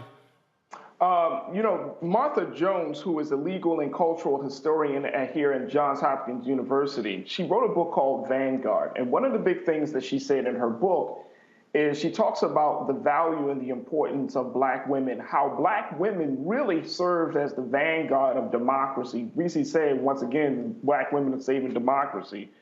But she said that Black women should be honored as being among the founders of democracy to the degree which they are alone for most of our history in insisting, promoting, working toward an ideal that says no racism, no sexism, and arbitrating political rights in the United States. So when we look at what was happening with our sisters today, they're continuing a tradition of mothers and grandmothers and aunts and sisters and just Black women who have always been on the forefront. But it is out of the struggle. If you look at how democracy is right now and the gains that we have made, the gains of democracy comes out of the pain and struggle of the oppressed. And so if we're talking about Black women being on the forefront, and Dr. Carr, you're absolutely right. Black women need to be supported. We all need to support it. But we got to understand that we're not just supporting some sisters. We're supporting the founders of a new form of government in a way that we've never seen. And I'm convinced at this point, if, as much as we talk about destroying the system needs to be, teared down and all of those things, I'm convinced Black women are going to be the bedrock, or should be the bedrock, of the new way of governance. They understand it. Reese, you understand it because inherently you understand, as being a mother, how to take care of things, right? So, I mean, it's just in there. And so for us to see this is nothing new. It's just that we got to get out of our own way, especially as men. We got to stop, expecting women to always be on the forefront and help them. And then guess what? When we help women, we help ourselves. Because why? No nation can rise higher than its woman. It's just that simple. I do want to play some of that. Here's Melanie Campbell speaking today on steps of the Supreme Court. What do we want? Voting rights. When do we want it? Now. In the what? In the what? The filibuster. When? Now. In the what? Filibuster. In the what? Filibuster. When do we want that? Now. No justice, no peace. Thank you, my sister Jocelyn Tate, who is our senior policy advisor and all other things we ask her to do. And we thank her for all she is doing, and thank you for that introduction. I want to thank all of our partners first. I want to thank National Council of Negro Women for being our convener. We want to lift up Dr. Janetta Betch-Cole, who is the chair and president, and we lift her, and we hope she's watching. We love you. So let's say, we love you, Dr. Cole. We love you, Dr. Cole. And we know you got us where you are. So thank you. And so we did that 1 mile. Y'all all right? Yeah. Let's do it again. Are y'all all right? So we, as Jocelyn stated, my voice is leaving me. Apologize for that. We are no ways tired. We are no ways tired. That's right. Don, get up here. Today I got a script. I'm gonna try to stay with it. But the spirit is moving. No matter, Reverend Bishop Barber, how far they think they're gonna push us back. That's right. We're gonna keep moving forward. We, the Black women and allies, are here. All of our allies, all of our movements. And Reverend Barber and I were talking a few months ago now, and we said no matter what, I got you, I got you, you got me, Latasha, all of us. That's right. Black, white, red, yellow, vanilla. That's right. The people are demanding voting rights when? Now. Voting rights when? Now. So as I stated, we started over 3 months ago over there at the United Methodist building, demanding the Congress pass federal voting rights legislation. Since that time, we have worked in coalition to try to connect the dots for the American people that voting rights equals justice. That's right. Voting rights equals economic justice. Right. Voting rights equals reproductive justice. Voting rights equals women's rights. Voting rights equals the right to choose your religion, your faith, your gender, who you love, and who the hell is going to be in the White House, in the Senate, in the House of Representatives, what judges will be in that building that's lost its way when it comes to justice. But we are here today. We are not going anywhere until we get our what? Voting rights. All right, folks, if you want to see that full protest, we live streamed it on the Black Star Network as well as on YouTube channel, so be sure to check it out there. Going to a break, we come back. Domestic violence is a huge issue in this country, even among African Americans. We'll discuss that next on Roland Martin Unfiltered on the Black Star Network.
is saving big holiday shopping at Amazon. So now she's free to become Maureen the Merrier.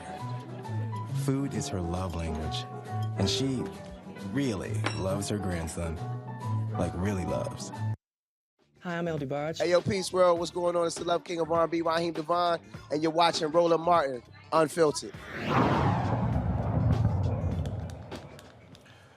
All right, folks, domestic violence has always been a problem in America. October is coming to an end, and certainly that is this month is Domestic Violence Awareness Month. It does not discriminate. It can happen to anyone regardless of age, gender, socioeconomic status, race, or even culture.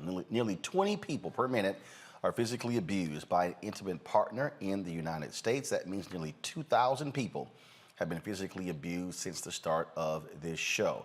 During 1 year, this equates to more than 10 million Americans. 1 out of 4 women and 1 out of 7 men experience domestic violence in their lifetime. Children also are impacted. 10 million witness some form of domestic violence annually. They eventually, of course, become victims of child abuse themselves.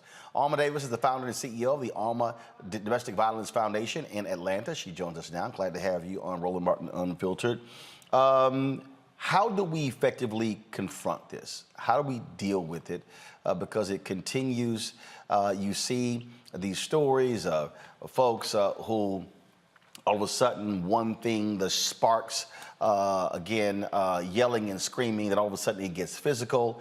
I was reading one story where a man was actually a former football player, was stabbed, almost flatlined twice when he was stabbed by his girlfriend. Then when she was about to go to prison, he stepped in to get the charges reduced. And they still are having a contentious relationship. I mean, it is a very, very difficult issue that impacts so many people. Yes. I think the first thing we have to do is truly understand the whole meaning of domestic violence. People think when we talk about domestic violence that it's all about the physical, but there are so many warning signs prior to the physical that people can actually see and get help with. Meaning, finances, number one, is the number one issue why people stay in domestic violence or in domestic violence situations. But prior to that, you see other types of trauma, whether that be verbal abuse, mental abuse, sexual abuse, even religious abuse. And so a lot of these behaviors are learned behaviors from past traumas that may not have been treated, or especially in our culture, we grow up in a household where what goes on in our house stays in our house. And so we never actually go out to seek the help that we need to look at all the dysfunctional things that we have been brought up in and really address them. So I think, first of all, helping people to understand those signs, those warnings. A lot of times we see our culture doesn't want to get therapy and counseling, and that is a huge component of pulling back all the layers to identify trauma that a lot of times people don't even know that they've even been abused. When you talk about, in terms of when we see it, but also there are warning signs when you talk about folks who have a short fuse, where something, and then all of a sudden they just go left real quickly. We actually see that in individuals early, but a lot of times people just dismiss it by saying, "Oh, that's just them having a bad day." Well, their bad day could lead to you having a bad day and a bad life. Right, exactly. When we see those type of things, again, being able to say, that's not normal. But again, we have so normalized dysfunction that we brush those things off, and those should be red flags. First of all, when we in our organization, we address a lot of healthy relationships. What does that look like? Not just for partner relationship, but healthy relationships, period. Whether that's your family, whether that's friends, and understanding those boundaries and those definitions of what you can automatically see as a warning sign. So when we start talking about, domestic violence, so isolation is one of the first big things that we see when people are starting to get in abusive relationships. Their abuser is pulling them away from family, from friends, telling them they really don't need to be around people, or that abuser is the person for them and has their best interests.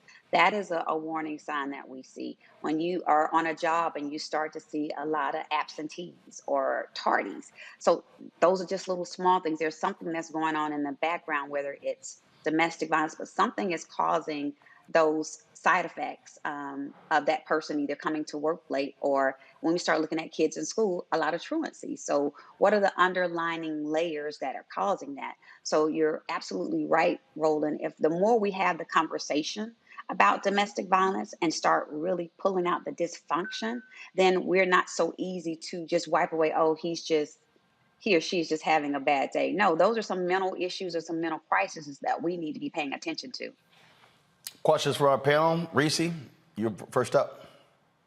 Yeah, I'm sure you're aware of these, but just for the audience's purposes, I want to just rattle off a couple of statistics. As it relates to domestic violence, Black women are disproportionately impacted by it. More than 40% of Black women experience domestic violence in our lifetimes, compared to 31.5% of all women. 53.8% of Black women experience psychological abuse.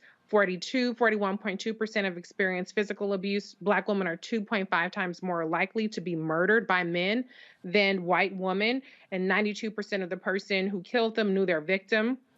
56% of homicides were committed by a current or former intimate partner, and nearly all of them, 92% of these killings, were interracial, meaning Black man killing a Black woman. I think in our community, and I would like for you to kind of tell me if you think I'm off on this, that we have a humanity issue in how we see Black women. The amount of abuse that Black women have to endure before it becomes an issue. If you look at R. Kelly and what happened with him, and others who have been accused of being sexual predators in our communities, what do we do so that when Black women are calling upon our brothers and our sisters to protect us, protect Black women, how do we get through that conversation and just kind of underscore the severity of what we face without it seeming like, people kind of like to coin it like you're anti Black men, or, some people have accused me of being lesbian, which I'm not, which is fine to be if that's what you are. But people have accused me of doing that, or like I hate Black men, just because at times I've held Black men like R. Kelly accountable. What do you think we do to get people to see the humanity of Black women so that they understand that these statistics are abhorrent and we have to change them? Number one, like we see that 85% of our clients are African American women. So we definitely know that Black women are getting victimized more than our counterparts. One of the reasons that we address that and we see that, and so you understand the when I talk about finances, when we look at economic statuses, a lot of domestic violence and family violence happens in poverty-stricken areas, which refers back to even women being on the lowest part of the payroll. When we can start equalizing those things, it makes our women less vulnerable to get into situations where they are dependent upon someone else financially. And I think when we can start looking at each one of those things and making changes in that arena, then we will start to see some changes. Also, as you said, addressing this is a real issue in our community. This is a real issue with our Black women. We are so demonized as if this is just a part of the norm. And I always say, when you look back, even in our culture, when we look at slavery days, here you have all of the different types of abuse that we had to endure as African Americans. And then you think that just turns off. That doesn't happen. That is cultural. That is long-term. Those are generational lines. And again, when we start to address those, I think that's when we start to see change. That's when we start to see real change. Faraji.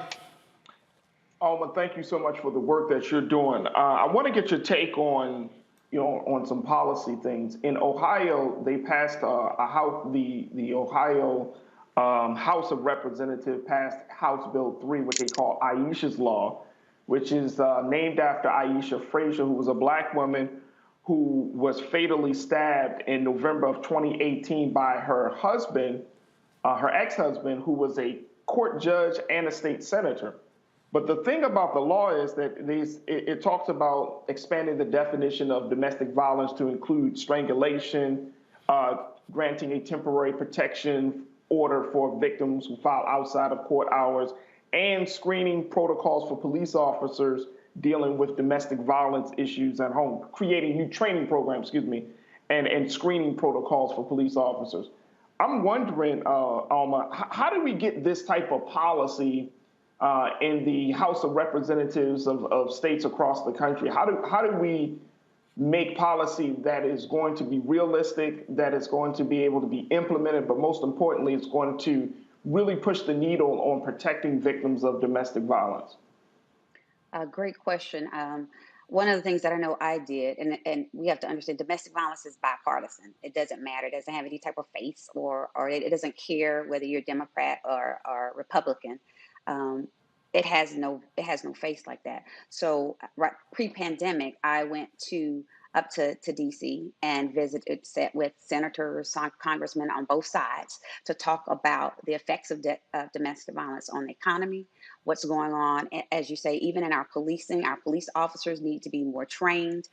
We see so many incidents of where a victim has called for help, but the abuser either turns it around or the police have not been trained, and the victim actually gets arrested for protecting themselves, or that we end up in court having to help prove that no, this was the victim. This abuse has been going on year after year after year. So the more we talk about it and we get in front of Congress people, the bill sat for several years. It just got passed, the VAWA Act, the Violence Against Women Act. It was sitting for years and just got passed this year to help get funding out to organizations like ours to help push resources into those areas, into those neighborhoods, to actually educate our communities about it. So we have to keep making this a topic of conversation, not just during the month of October, or not just when it shows up on TV with an R. Kelly or an athlete, but talking about how it affects our economy. Most people don't know that $8 billion is lost a year in corporations due to direct incidents of domestic violence. $5 billion is due to the healthcare costs that companies pay out for incidents of domestic violence with their employees, and the other $3 billion is lost productivity. So when you start putting dollars to the topic of domestic violence, we talk about sex trafficking, but do people actually acknowledge that over 80% of sex traffickers are people coming out of domestic violence households, even the kids that's being trafficked. So when you start putting dollars and cents to this topic and making it a subject that's comfortable to talk about, not just every blue moon or every month, this should be a dinner conversation, especially when it's the number one issue on college campuses, it's the number one issue in the LGBTQ community. I think that's how we start bringing more attention and start getting laws changed. Absolutely. Thank you. Greg? Thank you, Roland. And again, thank you for your work. It's incredibly important. I want to ask a question around the question of culture. Several times you mentioned isolation. We know COVID, we've seen a spike in domestic violence. And I agree with you wholeheartedly. Enslavement was a process that attempted to dehumanize us in ways that we've yet to recover from. And when we talk about our community, it often sounds like almost like a demographic description, not a cultural one. So I guess I want to ask, what kind of best practices have you seen Black communities engage in that can be useful for those of us who don't necessarily view this, although clearly the victims are overwhelmingly women, necessarily as a gendered issue? Like if there's domestic violence happened in my family, for example, it was my sister or my niece, that's my issue. But in fact, the problem would be, are you going to pull him off of this guy before he kills him? But I'm not looking at, in other words, I don't look at the affinity as a gendered affinity as much as a community affinity. But nevertheless, what kind of best practices have you seen with us trying to address these kind of things from a perspective of community, or are those some things you've encountered in your work? Well, the first thing is people feeling comfortable enough to talk about it or ask for help. So when Roland talked about the stats earlier, 1 in 4 women, 1 in 7 males, that's only because 5% of cases are reported. So if you bring in the other 95% of cases that we don't hear about, it's more of 1 out of 2 women, 1 out of 4 males. So as a community, the more we can become comfortable talking about this, but then again, getting help for resources. The age limit that we started for 16 years, we've been addressing 13 and over. Because of COVID and the 82% increase, Our youngest client right now, which is getting mental health services and things of that nature, is 7 years old. So that goes to show, and I said 7, that goes to show what is happening behind closed doors, especially COVID exacerbated those things. Because we are not getting a lot of resources in those neighborhoods. I cannot stress enough the mental health component of this, with people getting counseling, getting therapy to address, to be able, first of all, to stop being scared to ask for help. Come on. You know, we deal in a community where we don't want to ask for help from the police because we don't know if they come there, we'll live once they show up at the front door. So reaching out to organizations like ours, we are Black run. Majority of our staff is Black. We understand a lot of us have gone through domestic violence. A lot of us know how to address the issue. We know how to talk about it. But reaching out to people like us that can help walk you through those steps. And then to help you understand that you don't have to be in this situation. It takes a woman, on average, it takes a woman 7 times that she leaves before she officially leaves. That means she keeps going back. And a reason being because number one, how am I going to survive?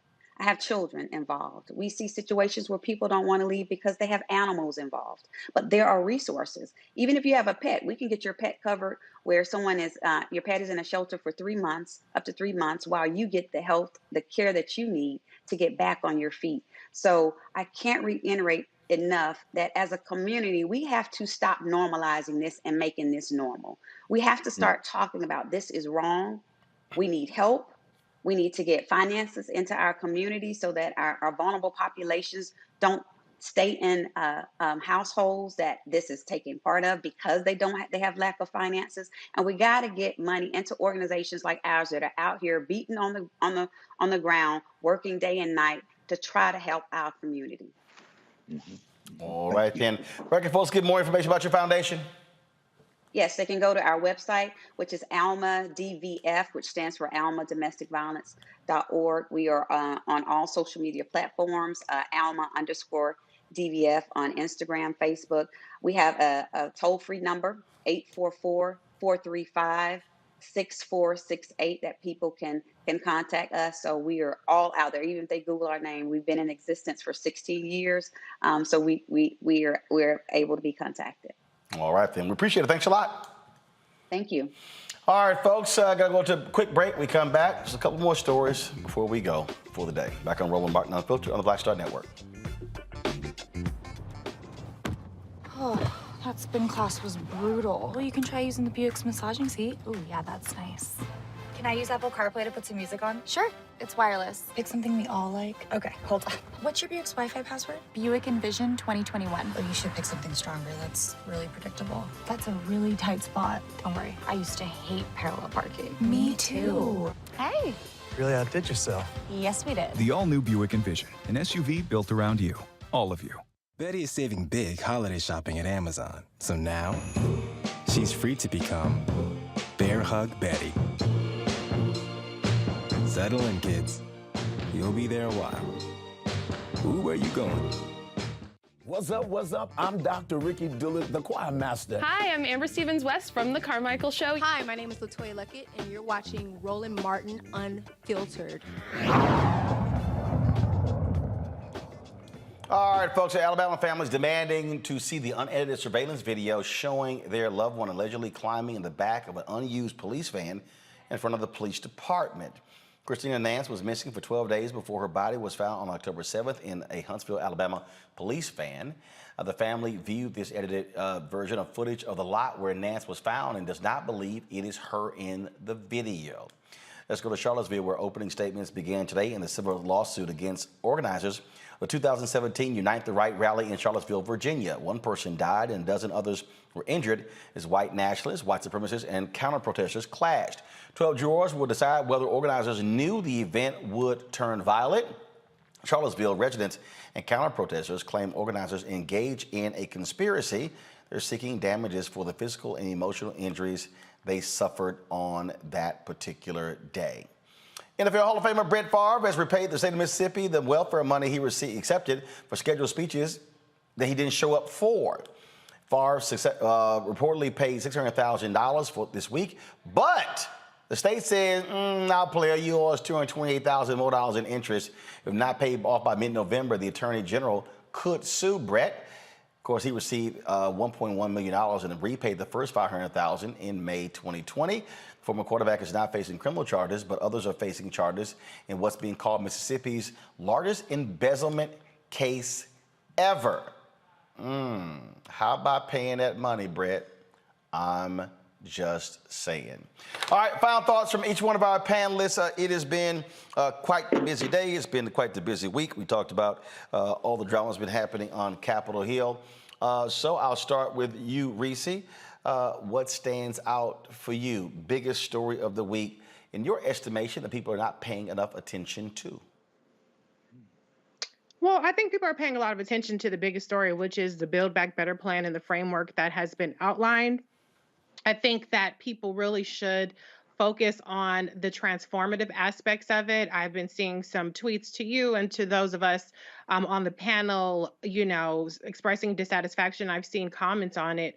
And I think a problem that we have is that we want to solve every single problem with one bill. I remember back in the day, you used to have one bill address one thing and another bill address another thing. And we don't have that kind of system anymore with the obstruction from the Republicans. And so what you get is one or two cracks a year at actually doing transformative policies. And so I think that what we're seeing laid out is a massively transformative policy, particularly as it relates to children in this country and people that really need the help the most. There are a lot of things that would have been nice, but you cannot underestimate and you cannot marginalize the impact that this Build Back Better plan will have if it does come to pass. And so I hope that they get it done. And I hope that we can move on to the persuasion and the messaging part of it as opposed to the sausage making. Because I think once people really figure out what's happening and what's at stake in this bill, that there will be a lot more support of it. Now, whether they can get that in terms of voting, that's going to depend on what they do with voting rights and the gerrymandering and voter suppression that's happening across the country. But in terms of the substance of the Build Back Better plan, it's very necessary, and I think it's a win. I think it's a win for the Democratic Party and, more importantly, for the country. Faraji, what story that people are not paying a lot of attention to that they should? I think this big Facebook story is so fascinating to me, bro, Roland family. Them changing their name to Meta? Right, to Meta. And here's the thing, like Mark Zuckerberg, he talks about creating a platform that would meld online, virtual, and augmented worlds that people can traverse. Like, what are we? And I mean, with this social media, and I know, Brother Roland, this is a digital show, this is a digital platform, but this thing is taking on a whole different life. Like, I remember when Facebook started, right? I mean, and it was just like, oh, we just want to connect with friends. Now it's becoming this platform from misinformation to this platform that wants to like take over people's world. It's always interesting and fascinating that we're constantly told, hey, don't believe social media, but then social media companies are constantly telling us to stay engaged, to stay involved, to participate. And so I think that that's a big story. Like, look at what Facebook is doing, folks. Watch how Facebook is moving, especially now with their whistleblower and saying that, this is not your grandmother's, like communications company. Mm-hmm. This is something very, very different. And I can't put my finger on it. Maybe you can, Brother Roland, but this is something very interesting to see. Great. It's like The Sims meets Facebook. Like, but we're The Sims now. Right. Yeah, right. And how everything is connected, just real quick. I mean, look at how technology, whether you're talking about Facebook or Google, like everything in our lives are connected. Our homes are connected, our car is connected. Of course, we got phones. It's like we are so involved in being on the grid of technology that even if you wanted to walk away from it, you really can't. Greg? Oh, yes. Well, Roland, I mean, while Mark Zuckerberg is planning on taking the world into virtual reality, the reality-based community has been paying a lot of attention this last couple of days to China. China launched a hypersonic a rocket that they can maneuver like the space shuttle and deliver a bomb payload that will render the United States military nuclear defense system irrelevant. It was confirmed yesterday. Mark Miley, the Joint Chairman of Joint Chiefs of Staff, said the Chinese tested it once in July, another time in August. They've got a rocket that moves more than 5 times the speed of sound, that they can put a nuclear weapon on and hit you, and your systems can't do a damn thing about it. Miley called it a Sputnik. So while we're all strapping in, looking at looking at virtual reality, the Chinese are preparing to basically handle the business in the reality-based community, and I haven't heard a word about it anywhere other than here. I haven't heard about it either. That's All right, folks, that is it for us. Tomorrow, I will be broadcasting live from Indianapolis, where I'll be moderating a panel put on by the Stewart Speakers. That is going to involve, of course, Eddie Glaude, Princeton University, as well as Alicia Garza. We'll be talking about activism, and so we look forward to that. And so we're going to be there. So in addition, I'll be doing the story from there. We're also going to be live streaming the program as well. This is the promotional video that they put together for the event. Check this out.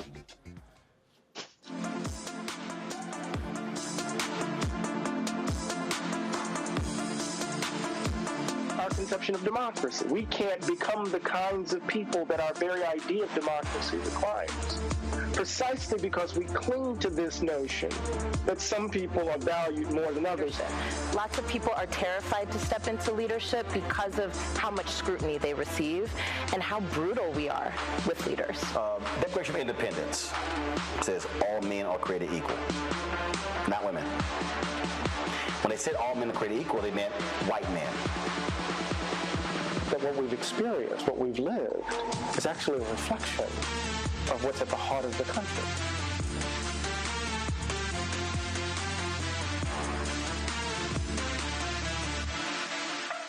All right, folks, because of COVID, you need to register for that. So if you go to Stewart Speaker's website, it is free, open to the public, but you have to register. They have COVID protocols, and so we look forward to that. I've spoken on this twice, but then I've now moderated. I think this is the 3rd time I've done that. So we're going to be live streaming this as well, so looking forward to that. And so, yes, the event will be going on just as Game 3 is taking place.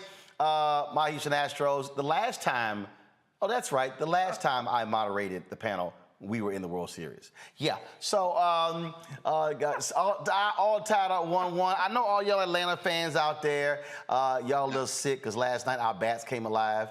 Get used to it. It's going to happen again. I do want to close this way. 45 Assholes going to be in Atlanta. First of all, it's talking about a joke.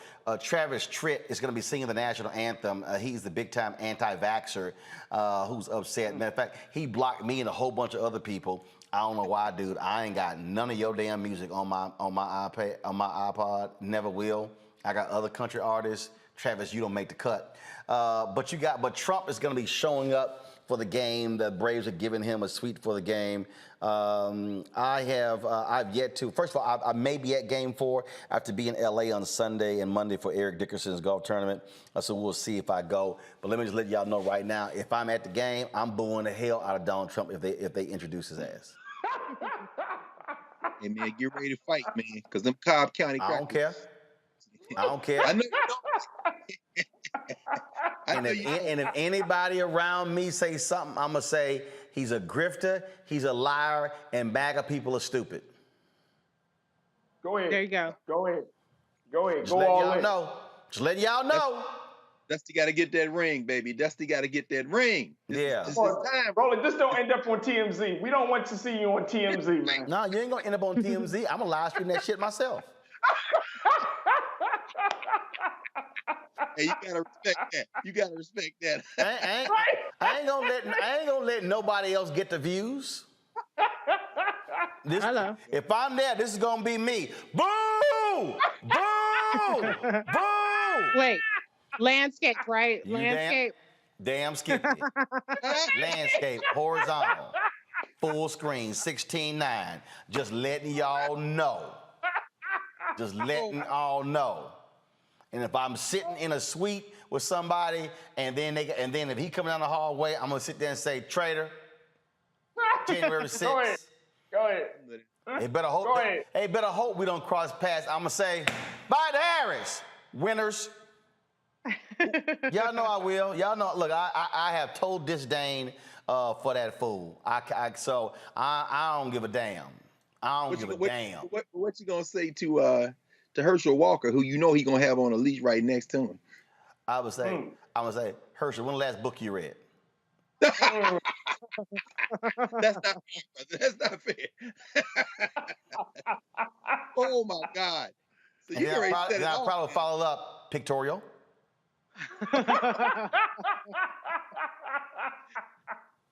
Yeah, I trust me. I got no love for any of those fools. Any Republican who supports Donald Trump, and I said this as well. What's that fool name? Who's that fool running for lieutenant governor in Virginia? They've been doing stories about her, the black woman. She's I don't remember her name, but I know who you're talking about. She's a damn fool. Is it Victoria Owens or something? Is something? No, Winsome Sears. Sears. Yeah. First of all, crazy, demented Donald Trump supporter. Her photo was like her, with a big old gun and all. She big time Second Amendment. And so the story I saw today is they said, it would be a first woman, person of color, lieutenant governor. Y'all, this literally was her campaign photo. Do you actually think I want a fool like this representing? I mean, this is, I guess she was in the military. I don't care. Okay. What? This was her campaign poster. She's a rabid Donald Trump supporter. And so I'm telling y'all right now, Virginia, I think, first of all, Terry McCullough has been running a very weak campaign. They're scrambling right now. He was up by 5 points in a Fox News poll a few weeks ago. Now they're showing him down 8 to Glenn Youngkin. So Democrats are scrambling big time in Virginia. But I'm sorry, I don't want crazy as lieutenant governor in Virginia. I don't care. You can be black. I don't care. Winsome, she can go do a podcast with Candace Owens for all I care. So if y'all in Virginia, be sure not to vote for the crazy people. Glenn Youngkin, crazy. Winsome Sears, crazy. All I'm saying is make sure y'all get out and vote because enough of these crazy people. Any Republican out there who chooses to be nuts and chooses to support Donald Trump, I want all of you to lose. All of you. U.S. Senate, congressional races, state races, county commission, city council, water district, dog catcher, DA, don't care. I want all y'all to lose. We cannot have these crazy, demented people in charge in this country. It's as simple as that. And if y'all don't vote, well, then that's on you, and you're going to get the kind of government that you didn't elect if you chose not to vote. That's all I'm saying. Sure. All right, folks, we'll see y'all tomorrow from Indianapolis. Greg, thank you so very much. Reese, thanks a lot. Raji, thanks a lot. Folks, if y'all missed the news conference today of the students at Howard University, go to Black Star Network. We actually live stream the whole particular news conference as well. And I'm about to send an email to IBM. I have some questions. IBM actually has the contract for Wi-Fi on the campus of Howard University. Why is it not properly working? Yes, IBM. I'm going to be sending. Greg, go ahead. No, I was going to say thank you, really, not only on behalf of those young people, but all HBCUs. Thank you for covering this in a way that is allowing transparency. And I love the way you framed a possible town hall the other night. Yeah. But man, you could, and again, the invitation is out there, and I will happily text President Frederick that. That is, the students are asking for a town hall. I will happily moderate that town hall. That way, take the questions. We will take online questions. We will stream it as well on Black Star Network, on our platforms. That way, we can really get some answers there. And what I say is have the administrators there, have student leaders there, but also have the companies that have the housing contract, that have the Wi-Fi IT contract, have all of them there so they can answer the questions on the spot. I am more than happy to do that. And so Howard University, let me know when y'all down with it. Remember, I own my own shit, so I ain't got to ask nobody. Just saying. All right, folks. I'll see y'all tomorrow right here on Roland Martin Unfiltered and the Black Star Network. Holla!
To be smart.